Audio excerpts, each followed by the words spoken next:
우리가 인생을 살다 보면 사람을 잘 만나도 그 사람의 인생이 바뀌지요. 어떤 사람은 좋은 방향으로, 어떤 사람은 좋지 않은 방향으로 바뀔 수도 있습니다. 하물며 이 세상을 창조하신, 이 세상의 온 주인 되시는, 우리를 만드신 하나님을 만나게 되면 그 우리 인생에 더 무엇이 필요하겠습니까? 완전하게 축복된 인생으로 바뀌어지지 않겠습니까? 여러분, 그러기에 인생의 방황은 하나님을 만나면 어떻게 될까요? 끝나는 겁니다. 하나님을 제대로 만나면 인생의 모든 방황은 끝날 수밖에 없는 것입니다. 하나님께서 가장 기뻐하는 것이 뭘까요? 하나님이 가장 기뻐하는 것은 바로 예배를 드리는 것입니다. 하나님께 나와서 엎드려 경배하며 예배하는 삶을 살아갈 때, 그런데 그 예배는 우리가 잘못 생각하면 안 돼요. 예배당 안에서만 드리는 예배만이 예배가 아니라, 예배가 끝나고 예배당 문을 열고 밖으로 나가는 순간부터 삶의 예배가 시작이 되거든요. 삶의 예배와 우리 교회 안에서 드려지는 예배가 균형을 잘 맞추는 삶을 살아갈 때에 하나님은 기뻐하시고, 그런 사람을 찾으시고, 왜 찾으신다고요? 복을 주시기 위해서 찾으시는 줄로 여러분 믿으시기를 주님의 이름으로 축원해 드리겠습니다. 프랑스의 나폴레옹 황제가 결국 워털루 전쟁에서 패한 다음에 세인트 헬레나 섬에 유배 생활을 하게 됩니다. 그 섬에 한 신문 기자가 찾아가서 이런 질문을 하게 되었습니다. 당신 평생에 있어서 가장 행복한 순간이 있었다면 그때가 언제였습니까? 라고 나폴레옹에게 물었습니다. 그 나폴레옹이 한참 동안 눈을 감고 회상하더니 이렇게 말을 했습니다. 어느 날 전투가 치열했던 주일인데 그때 나는 쫄병이었습니다. 근데 전투를 멈추고 그날 아침에 철모를 벗어놓고 그리고는 주님 앞에 나가서 예배를 드렸었는데, 감사함으로 예배드리는, 눈물로 예배를 드렸던 그날이 있었습니다. 지금 생각해보니 그날이 나에게는 가장 행복한 순간이었습니다. 황제가 되어서 높은 지위를 가지고 명예를 다 누렸지만 그때 행복한 것이 아니라 언제 행복하다고요? 주님 앞에 나가서 영과 진리로 감동하며 감격하며 눈물로 예배드렸던 때가 가장 행복했던 순간이었습니다. 여러분은 언제 가장 행복하신가요? 예배드릴 때 최고로 행복을 누리며 맛보는 여러분 모두가 되기를 주님의 이름으로 축원합니다. 하나님이 가장 기뻐하는 것이 무엇이라고요? 예배를 드리는 것입니다. 피조물인 사람이 하나님을 찾아 나가서 그분 앞에 엎드려 경배하며 예배를 드리는 것, 우리 하나님은 사람을 만나기를 기뻐하셔요. 고대하십니다. 그래서 찾아오셔요. 에덴 동산에 죄를 범한 아담에게도 찾아오셔요. 아담아, 내가 어디 있느냐 물으십니다. 그리고는 사랑의 대화를 늘 나누기를 원하셔요. 이게 예배가 아니겠습니까? 그리고 그 사람의 소원을 기꺼이 들어주기를 늘 원하고 있는 하나님의 사랑의 모습, 예배를 통해서 그 은혜를 날마다 체험하는 여러분 모두가 되기를 바랍니다. 그래서 하나님께서 주신 은총이 뭐냐면, 구약시대 때는 제사를 허락해 주신 거예요. 제사를 드려서 주님을 만나고 그분에게 복을 받고, 오늘날 신약에 와서는 하나님께 드려지는, 오늘 우리가 드리는 예배를 통해서 그분이 우리 예배를 받으시고 축복하는 줄로 믿으시기를 바랍니다. 이런 의미에서 예배는 우리가 드리는 가장 엄숙한 일이며, 또한 가장 아름다운 일이며 가장 축복된 일인 줄로 믿으시기를 바라겠습니다. 여러분, 그렇습니다. 하나님께 예배를 드리는 일은 모든 일보다도 우선시 돼야 하는 게 예배인 줄로 여러분 믿으시기를 바랍니다. 이스라엘 백성들이 출애굽한 다음에 광야에서 진을 치고 살지 않습니까? 그때 지금 보시는 사진처럼 진을 칠 때 제일 먼저 성막을 칩니다.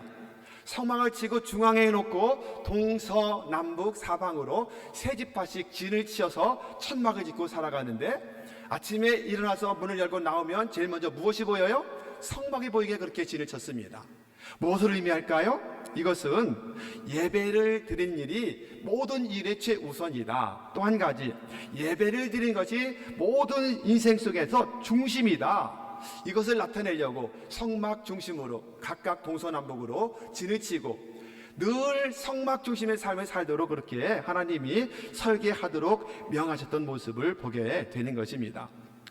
성전 중심, 신앙 중심, 믿음 중심, 하나님 중심, 예배 중심이어야 되는데, 근데 오늘날 신앙생활들이 자꾸 약해지고 예배를 소홀하게 만드는 경향들이 너무도 많아서 안타깝습니다. 왜 자꾸만 예배가 소홀하게 될까요? 첫째는 뭐냐면 개인주의화 되기 때문에 예배가 소홀하게 되는 것입니다. 함께 더불어 공동체라고 하는 의식이 점점 사라지는데요. 그런데 코로나가 이것을 굉장히 많이 앞당겨 놓아 버렸어요. 예배하는 것도 그냥 혼자서 인터넷으로 예배하는 것이 편하게 느껴지는 시대가 되어가고 있지 않습니까? 그래서 나타난 현상이 뭐예요? 가난한 신자가 많아진다, 그렇게 말하잖아요. 가난한, 예수를 믿긴 믿는데 가난한, 거꾸로 안 나가, 교회는 안 나가, 혼자 예배드리는 개인주의적인 신앙이 점점 늘어나고 있는 것입니다. 오래전에 대전에서 목회할 때에, 대전에는 서울의 온누리교회 지교회가 대전에도 있어요. 대전 온누리교회가 있는데 그 교회 다니는 집사님이 말하는데, 그 온누리교회는 재적 교인보다 출석 성도가 더 많다고 그래요. 기현상이죠. 보통 재적이 1000명이라면 출석은 800명 이렇게 되는데, 그 교회는 그 당시에 재적이 800명인데 출석률은 1000명이 넘는다는 거예요. 왜 그럴까요? 등록하지 않고 다니는 거예요. 등록하지 않고 다니는 그런 사람들이 많다는 겁니다. 기현상인데, 교회를 위해서 봉사하거나 헌신하거나 충성하거나 이런 것들은 하지 않고, 목회자나 누구로부터 간섭받기도 싫고, 종교성은 충족시켜야 되기 때문에 주님 앞에 나와 예배는 드리지만 누구도 간섭하기 싫고 그냥 예배만 드리고 조용히 돌아가는, 교회를 위해서, 공동체를 위해서 아무것도 희생하지 않으려고 하는 이런 사람들이 많기 때문에 이름 나 있는 유명한 교회들은 아마 지금도 그런 교회가 있을지 모르겠습니다. 재적교인보다 출석교인이 많은 기현상이 나타나는 이유는 뭐냐면 개인주의가 극심화되기 때문이라고 할 수 있는 것입니다. 두 번째 문제는 뭐냐면 점점점 인본주의화가 되어가기 때문에 그래요. 신본주의와 인본주의는 정반대잖아요. 하나님이 없어도 살 수 있다라고 믿는 게 인본주의잖아요. 인간 중심의 삶을 산다, 심지어 인간이 하나님 신처럼 될 수도 있다라고 주장하는 것이 인본주의가 아니겠습니까? 사진 하나 띄워주실까요? 이 사진은 어떤 사진이냐면 유럽의 연합의회 본부의 건물이에요. 자, 이 건물을 보시면서 혹시 성경에서 연상되는 것이 생각나지 않으시나요? 사진 하나 더 보여주실까요? 이건 뭐죠? 바벨탑입니다. 바벨탑. 이 건물을 바벨탑의 형식으로 그대로 지었어요. 일부러. 하나 더 보여주실까요? 자, 그래서 지금 보여주는 포스터가 있는데 이것은 유럽 연합에서 만든 포스터예요. 자기들 홍보하기 위해서 만든 포스터인데 별 모양 있는 포스터예요. 네모 안에를 보면 뭐라고 쓰여져 있느냐면 유럽 많은 언어를 하나의 소리로, many tongues, 그리고 또 말하기를 one voice, 여러 언어계를 뭐한다? 하나의 소리로. 이게 유럽 연합의 모토예요. 무엇이 생각나시나요?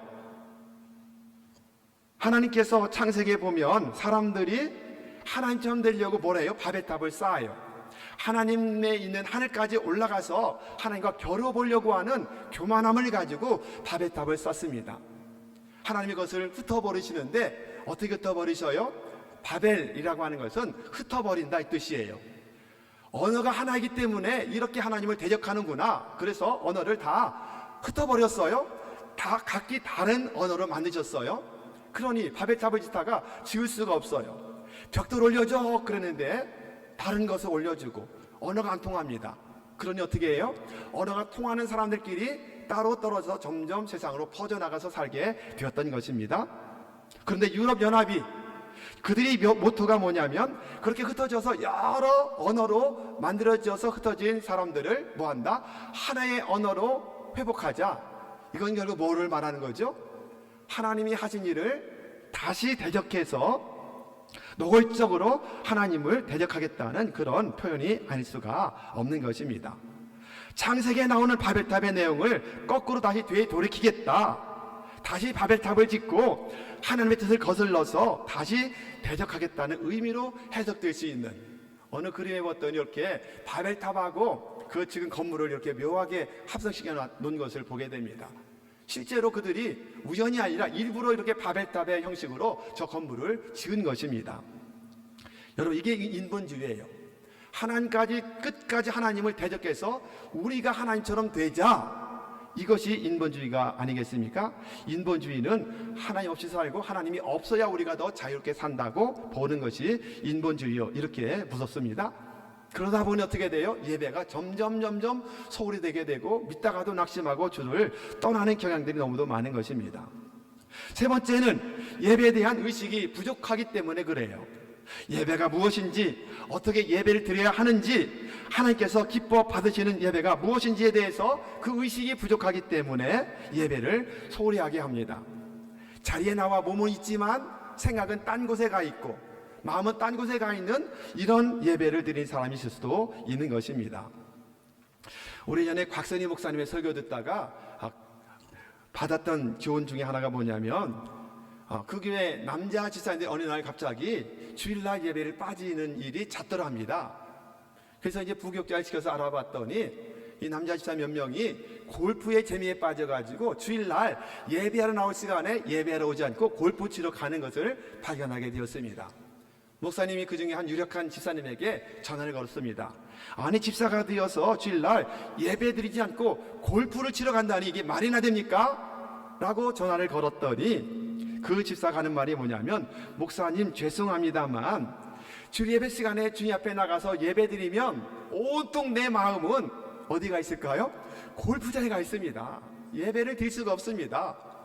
그런데 내 몸이 골프장에 가 있으면 내 마음은 주일 내내 어디로 와 있을까요?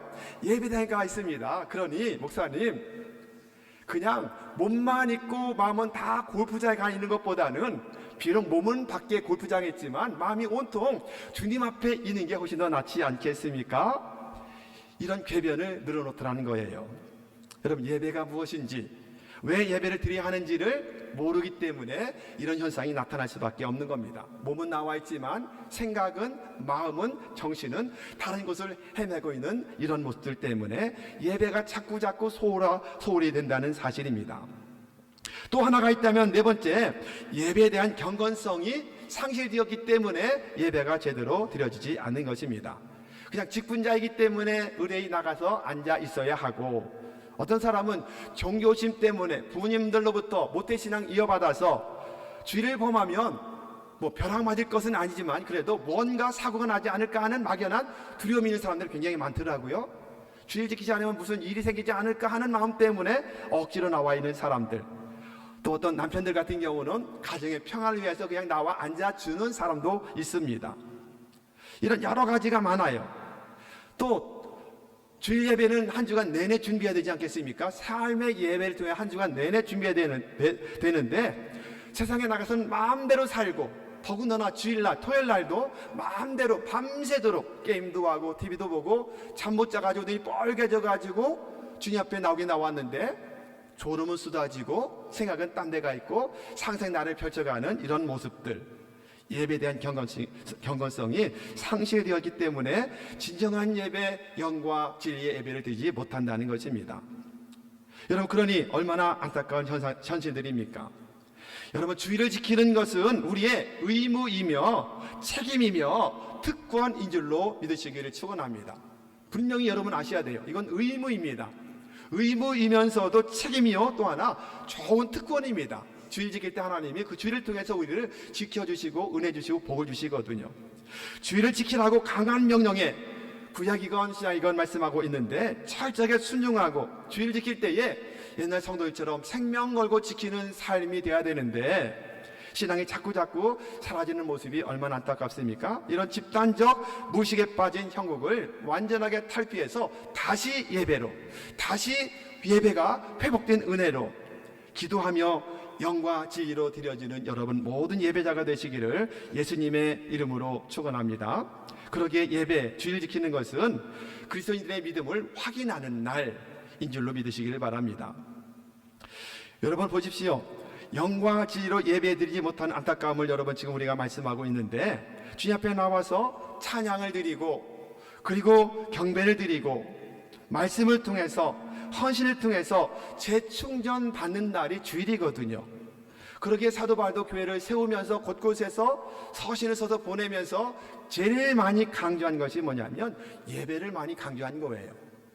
오늘 본문도 마찬가지입니다. 오늘 본문 같이 한번 읽어볼까요? 자, 시작. 그들은 이스라엘 사람이라 그들에게는 양자됨과 영광과 언약들과 율법을 세우신 것과 예배와 약속들이 있고 조상들도 그들의 것이요 육신으로 하면 그리스도가 그들에게서 나셨으니 그는 만물 위에 계셔서 세세의 찬양을 받으실 하나님이시라. 세세의 찬양을 받으실 하나님, 세세의 영광 예배를 받으실 하나님, 할렐루야, 믿으시기를 바랍니다. 구약도 마찬가지 예배를 많이 강조합니다. 그 중에 하나만 좀 볼까요? 호세아 3장 5절의 말씀을 같이 읽어보겠습니다. 그 후에 이스라엘 자손이 들어와서 그들의 하나님 여호와와 그들의 왕 다윗을 찾고 마지막 날에는 여호와를 경외함으로 여호와와 그 은총으로 나아가리라. 하나님 앞에 나아가리라. 뭘 하러 나가요? 예배를 드리러 나가는 모습을 표현하고 있는 것입니다. 우리가 주일 예배를 드리며 우리 영혼이 안식을 누리는 날이 주일날 예배 드리는 모습이거든요. 여러분, 그렇다면 진정한 안식은 무엇일까요? 아무 일도 하지 않고 주일날 나와서 예배하지 않고 집에서 그냥 누워서 가만히 있으면 이게 안식일까요? 성경적인 안식은 그것이 아닙니다. 예를 들어보면 핸드폰 제가 저기에 놨네요. 핸드폰을 예를 한번 들어볼게요. 핸드폰을 여기에 이렇게 놔두면 지금 핸드폰이 아무 일도 하지 않죠. 핸드폰이 쉬고 있는 겁니다. 핸드폰은 쉬고 있지만 쉬는 중에도 어떻게 되죠? 배터리가 점점 방전돼요. 그냥 놔둬도 배터리가 방전돼 버립니다. 이게 그냥 쉬는 거예요. 우리가 쉰다, 주일날 쉰다, 아무것도 하지 않는다, 예배도 오지 않고 쉰다, 이것은 그냥 있어도 우리 영적인 에너지가 점점 더 방전될 수밖에 없는 것입니다. 하지만 핸드폰을 충전기에 꽂아 놓으면 어떻게 되죠? 꽂아 놓으면 그대로 놔둬도 핸드폰은 쉬고 있지만 배터리가 방전되는 것이 아니라 뭘 해요? 계속해서 충전되어서 그 다음 다시 핸드폰을 마음대로 쓸 수 있는 역사가 나타나요. 이게 재충전의 역사인데 이것이 진정한 안식의 능력이요 특징이라는 사실 여러분 믿으시기를 주님의 이름으로 축원합니다. 우리가 마찬가지입니다. 주일날 아무 일도 하지 않고 그냥 가만히 누워서 놀고 쉬면 편할 것 같죠? 사역을 하지 않고 가만히 있으면 좋을 것 같죠? 그런데 어떻게 된다고요? 영적인 에너지는 계속해서 방전되어 나갈 수밖에 없는 거예요. 그렇기 때문에 오히려 더 피곤해요. 오히려 더 힘이 약해져요. 하지만 진정한 안식은 뭐냐면 주님 앞에 나와서 예배를 드리면서 재충전을 받고 충만하게 은혜가 채워지면 그 다음에 주님 앞에 나와 예배하며 식당에서 봉사를 하며 교회를 쓸고 닦으며 이모저모 알게 모르게 수고하면서 뭐가 돼요? 충전이 되는 거예요. 충전되면 그 충전된 재충전의 능력 가지고 내일부터 시작되는 한 주간을 은혜롭게 승리하는 삶을 살게 될 줄로 믿는 여러분 모두가 되기를 주님의 이름으로 축원합니다. 새 안식이라고 말씀하는 주일을 지키기 위해서 우리가 힘을 다하여 온전하게 예배드릴 수 있는 여러분 모두가 되기를 축원합니다. 종종 제가 말씀하죠. 사역이 너무너무 많아서 나 쉴래요. 여러분, 사역 쉰다고 충전되지 않습니다. 방전될 수밖에 없어요. 사역은 언제 회복되느냐면 사역을 통해서 회복됩니다. 이게 재충전의 역사가 나타나기 때문에 그래요. 쉰다고 충전되는 것이 아니라 더 열정을 다시 회복하여 사역을 시작할 때에 예배도 마찬가지 회복되는 역사가 나타나게 될 줄로 믿으시기를 주님의 이름으로 축원합니다. 여러분은 주일 예배 드릴 때 얼마만큼 힘을 다하여 준비하고 힘을 다하여 예배하고 계신가요? 네 가지 한번 질문을 지금 여러분 자신에게 해보시기 바랍니다. 첫 번째, 내 개인 사정 때문에 예배를 거르지 않는가? 급한 일이 생겼다고 예배를 드리지 않는 적은 없는가? 두 번째, 내가 예배를 취사 선택해서 좋은 예배를 드리고 마음에 들지 않으면 예배를 안 드리고 취사 선택하는 예배는 아닌가? 세 번째, 예배 늘 지각하고 있는 것은 아닌가? 네 번째는 뭐예요? 예배 시간에 늘 조는 것, 피곤해서 가끔씩 조는 것을 말하는 게 아닙니다. 습관적으로 존다면 이것은 영적인 문제가 있는 것이기 때문에 그래요. 이런 네 가지만 점검해 보아도 정말 주의를 온전하게 지키기 위한 첫걸음이라는 사실을 기억하며 여러분 오늘 나 자신에게 질문해 보시기 바랍니다. 내가 얼마만큼 주의를 위해서 한 주간 내내 준비했는가? 준비된 예배를 드리고 있는가? 점검하시기를 바랍니다. 자, 하나님이 찾으신 사람은 어떤 사람을 찾으실까요? 기도하는 사람을 찾으실 거예요. 봉사하는 사람, 전도하는 사람, 성경 공부 제자훈련 받는 사람, 아니면 사역을 잘하는 사람, 목숨 바쳐 충성하는 사람을 다 하나님이 찾으셔요. 왜 찾으신다고요? 복 주시려고. 그런데 그런 사람들보다 먼저 찾으시는 사람이 있어요. 누굴까요? 예배하는 사람을 먼저 찾으십니다. 예배가 전혀 안 되는데 충성, 봉사, 헌신, 결국에는 시험 들어 제풀에 넘어집니다. 시험 들입니다. 실족합니다. 예배가 세워져야 됩니다. 그러기 하나님은 제일 먼저 예배하는 사람을 찾으신다. 그 다음에 예배를 온전하게 영과 지혜로 드린 다음에 주를 위해서 헌신하는 것이 마땅한 줄로 믿으시기를 주님의 이름으로 축원합니다. 인생에서 제일 우선되는 것은 뭐다? 예배여야 된다. 믿으시기를 축원합니다. 오늘 우리들에게 있어서 예배의 성공자가 있고 어떤 사람 예배 실패자가 있어요. 예배 실패한 사람들의 특징은 뭘까요? 늘 삶이 피곤해요. 늘 불평이 떠나지 않아요. 원망이 떠나지 않아요. 교만이 하늘을 찔러요. 시험에 빠지고 말아요. 늘 패배자의 의식을 가지고 살아가요. 예배에 성공하지 못하기 때문에 그렇습니다. 그런데 반대로 예배에 성공한 사람들은 어떤 특징을 가지고 있을까요? 예배에 성공한 사람들은 늘 승리하는 삶을 살아갑니다. 나의 약함을 발견합니다. 자신을 낮춥니다. 자신을 깨뜨립니다. 나의 약함을 발견하고 주님을 의지합니다. 은혜를 깨닫습니다. 감사로 살아갑니다. 그래서 결국 승리하는 삶을 살게 됩니다. 왜 그렇죠? 재충전되는 역사가 있기 때문에 그런 거예요. 예배 실패하면 재충전 받지 못하기 때문에 짜증이 나고 불평이 생기고 패배자가 되지만, 예배 성공하면 늘 예배를 통해서 주님 주신 권능으로 회복되고 재충전 받기 때문에 늘 언제나 승리하는 삶을 살게 될 줄로 믿습니다. 또 한 가지, 신앙의 수레바퀴도 잘 점검하셔서 매일매일 주님을 떠나지 아니하고 그 신앙의 수레바퀴를 점검하고 한 주간 내내 예배를 준비하고 오늘 이 시간 거룩하고 복된 예배에 참여하여 감사와 감격된 예배 드리는 여러분 모두가 되기를 주님의 이름으로 축원합니다. 또 하나 점검할 것은 뭐예요? 우리의 믿음 생활, 가정 생활, 사회 생활, 교회 생활, 인간관계, 이런 것도 잘 점검해야 돼요. 그래야 하나님이 우리 예배를 기쁘게 받으셔요. 인간관계 엉망인데 하나님 예배 받으시나요? No. 하나님을 사랑한다고 하면서 형제를 사랑하지 못하는 것은 하나님을 사랑하는 것이 아니다라고 사도 요한은 요한 1서에서 분명히 말씀합니다. 그러기에 모든 걸 다 찾아봐야 돼요. 인간관계로부터 시작해서 사회생활, 교회생활, 믿음생활, 가정생활, 직장생활, 모든 게 다 균형을 잘 맞추어 삶의 예배를 잘 드린 다음에 그 예배로 감격 가지고 오늘 주님 앞에 나와서 이전에서 예배할 때에 하나님은 기뻐받는 예배가 될 줄로 믿으시기를 주님의 이름으로 축원합니다. 이런 균형이 잡히지 않으면 늘 예배에 실패자가 될 수밖에 없는 것입니다. 하나님께 예배드린 사람에게 주시는 축복은 뭘까요? 어마어마한 축복이 주어지는데 하나 예를 좀 들어볼까요? 미국 시애틀에 가면 아주 유명한 3명의 사람이 있는데요. 세계적으로 유명한 3사람이 미국 시애틀에서 나왔다고 그래요. 근데 공교롭게도 이 3분을 조사해봤더니 3명 다 대학을 다니지 않은 사람이에요. 최고 학벌이 고졸학벌이에요. 3명 다. 그들은 그런데 놀랍게도 오늘날 세계에 큰 영향력을 끼치는 최고 인물로 되어 있는 사람들이거든요. 첫 번째 사람이 누구냐면 빌 게이츠예요. 여러분이 잘 알죠? 빌 게이츠. 그는 가난한 가정에서 자라나서 하버드에 들어갔지만 결국 중퇴하고 말거든요. 그리고는 하나님께서 그에게 복을 주셨는데 얼마나 많은 재산이 많아졌는지 오늘날 세계 최고의 부자의 반열에 들게 되었거든요. 2021년 통계로 그의 재산이 175조라고 그렇게 기록했습니다. 175억이 아니라 175조. 근데 작년인가요? 아내와 이혼했잖아요. 이혼해서 위자료를 반 나눠주는 바람에 지금 세계 부자 5위로 지금 떨어져 버렸어요.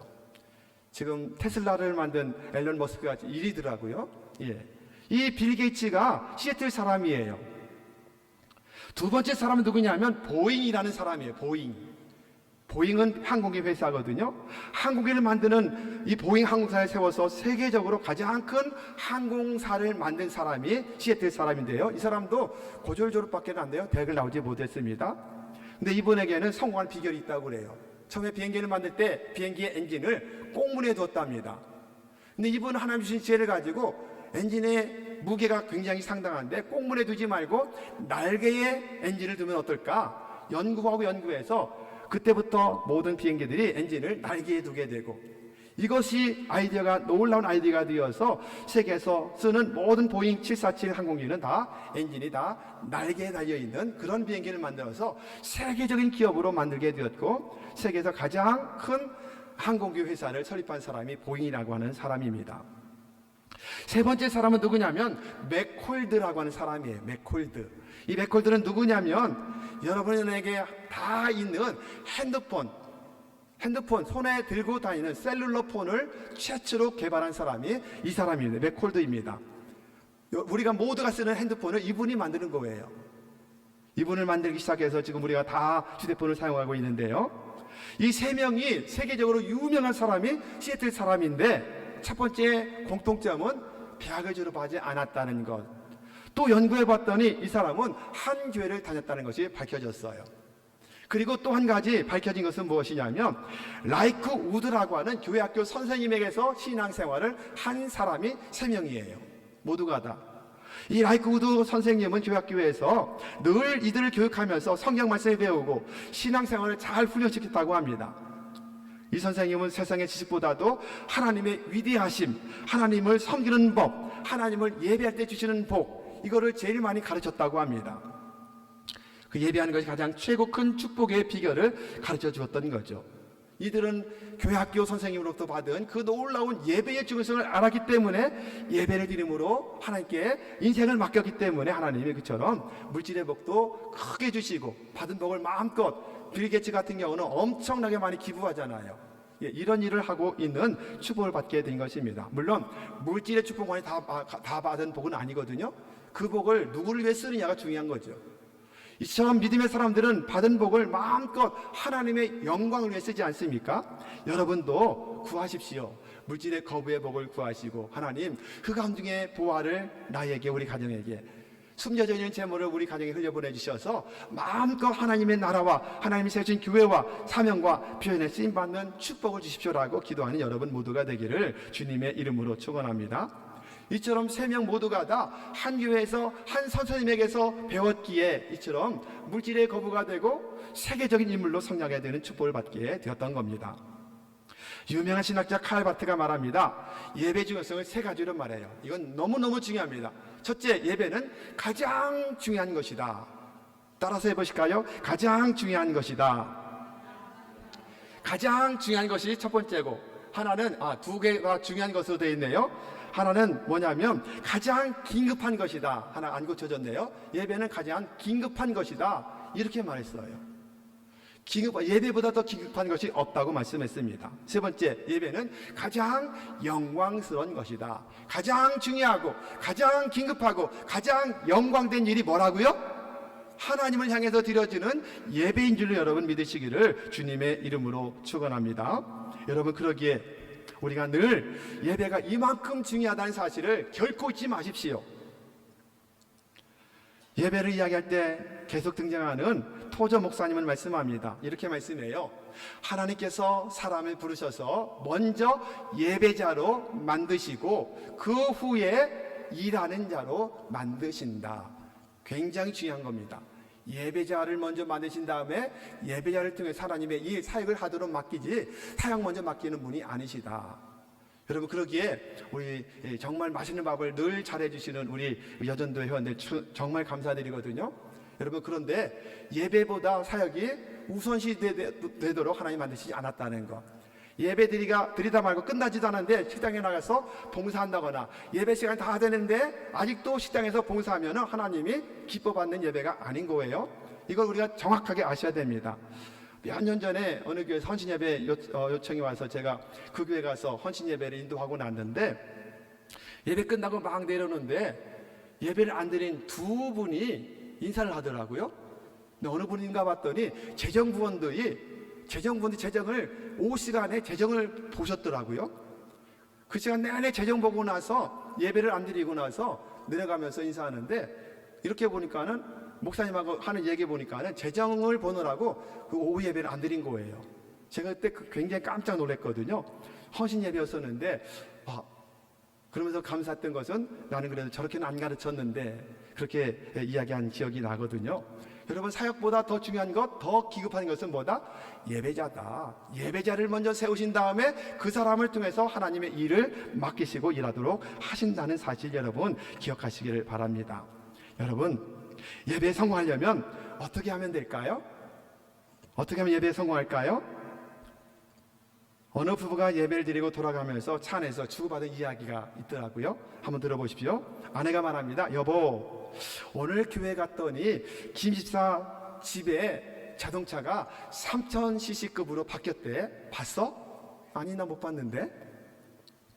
또 아내가 물었습니다. 그러면 박 장로님 아내 권사님이 미국 코트를 입었었는데 봤어? 아니, 나 못 봤는데. 그러면 오늘 목사님 설교하는데 넥타이가 이렇게 삐뚤어졌던데 그거 봤어? 아니, 나 못 봤는데. 이렇게 말했습니다. 설교 듣느라 정신없어서 나 못 봤다고 그렇게 이야기했습니다. 또 물었습니다. 아내가 말합니다. 그러면 오늘 특별 찬송했던 이 집사 입술이 너무 빨갛고 너무 진하던 거 봤어? 아니, 나 그것도 못 봤는데. 그러자 이 아내가 이렇게 이야기했습니다. 아니, 당신은 예배 시간에 뭐라고 이런 것도 못 보고 무슨 예배 드렸다고 하느냐고. 그러면서 하는 말이 뭐냐면 예배 시간에 졸기만 하고 잠잔 게 아니에요? 라고 핀잔했습니다. 그래서 목사님이, 나 목사님 설교할 때 나를 위해서 돌아가신 주님을 생각했더니 너무너무 감격이 돼서 감사의 눈물이 흘러나와서 다른 것 볼 겨를이 없었다오. 이렇게 말했다는 겁니다. 여러분, 그렇다면 여기서 이 아내는 예배를 드린 겁니까? 본 겁니까? 예배를 본 거예요. 구경한 겁니다. 그죠? 목사님 삐뚤어진 거, 머리가 조금 어떻게 삐쩍 이렇게 나온 거, 이런 걸 보고 찬양대가 어떻게 하는지 이런 것들을 보고. 그런데 남편은 뭘 했어요? 예배를 드린 자가 되었어요. 여러분은 예배를 드리는 자입니까? 아니면 예배를 보는 자입니까? 아멘, 할렐루야. 예배를 볼 수 있는 유일하신 분은 한 분밖에 없어요. 우리 예배를 보시는 분은 하나님밖에 없어요. 하나님 우리 예배를 보십니다. 받으시지만 우리 예배를 보셔요. 그리고 찾으셔요. 그분밖에 없습니다. 그래서 자꾸 우리는 예배를 보려고 그래요. 그래서 모든 예배 순서를 보고 또 하는 모든 행동들을 보면서 내 마음에 맞지 않는다, 이렇게 자꾸 생각하는데 그것은 예배를 드리는 것이 아니라 자꾸만 보려고 하기 때문에 그런 거예요. 다시 말씀드립니다. 예배를 볼 수 있는 유일하신 분은 누구밖에 없다? 하나님 한 분밖에 없는 줄로 믿으시기를 바랍니다. 자꾸 여러분이 하나님의 자리를 차지하려는 엄청난 실수를 범하지 마시기를 바랍니다. 지난번에도 말씀드렸는데 예배의 성공자 그러면 록펠러를 빼놓을 수가 없어요. 여러분, 그분을 이야기 많이 들었죠? 미국 전체 석유의 95%를 독점했었고 미국 경제 GDP 중에서 1.5%가 그 록펠러의 재산이라고 그래요. 그러니까는 미국에서 가장 부자였던 사람이 록펠러였습니다. 그런데 미국만이 아니라 최고의 부자였던 모습을 보게 됩니다. 지금 그 아까 말했던 존 아니면 테슬라를 만든 알런 머스크나 이런 사람들의 재산보다 지금보다 그때로 따지면 3배 이상 많은 재산을 가지고 있었던 사람이라고 그렇게 이야기합니다. 그는 33살 때 100만 장자가 되었고요. 10년 후 43살 때 미국 최대 가부가 되고요. 또 10년 후 53살 때 세계 최대 부자가 되었습니다. 그런데 안타깝게도 55세 때 불치병에 걸려요. 죽을 병에 걸립니다. 죽음을 준비하라고 의사가 선고합니다. 그때 비로소 자기를 점검합니다. 그리고는 믿음으로 살기 시작했지만 어느새 하나님을 떠나고 하나님 뜻대로 하지 못하는 것을 깨닫습니다. 그리고 그때부터 섬기기 시작합니다. 봉사하기 시작합니다. 자기 재산을 다 들여서 섬기기 시작을 하게 됩니다. 그런데 놀랍게도 죽는다고 사형 선고받았던 그가 그 당시에 98세를 살았습니다. 굉장히 장수한 거지, 그 당시에. 하나님께서 그에게 다시 축복이 회복되고 예배가 회복되는 삶을 살게 하셨더니 놀랍도록 그에게 불치병도 딛고 많은 하나님의 일을 감당하게 만든 사람이 되었다고 합니다. 지금까지도 뉴욕 시민들은 록펠러 재단이 내주는 수요금을 그들이 내준다고 그래요. 뉴욕에 사는 사람들은 자기가 수도세 안 낸대요. 록펠러 재단에서 지금 모든 수도세를 내준다고 합니다. 그 정도로 지금까지 그는 막강한 영향력을 끼치고 있는 겁니다. 아시는 것처럼 록펠러 축복은 어머니의 신앙을 이어받았다고 여러분 잘 알고 계시지 않습니까?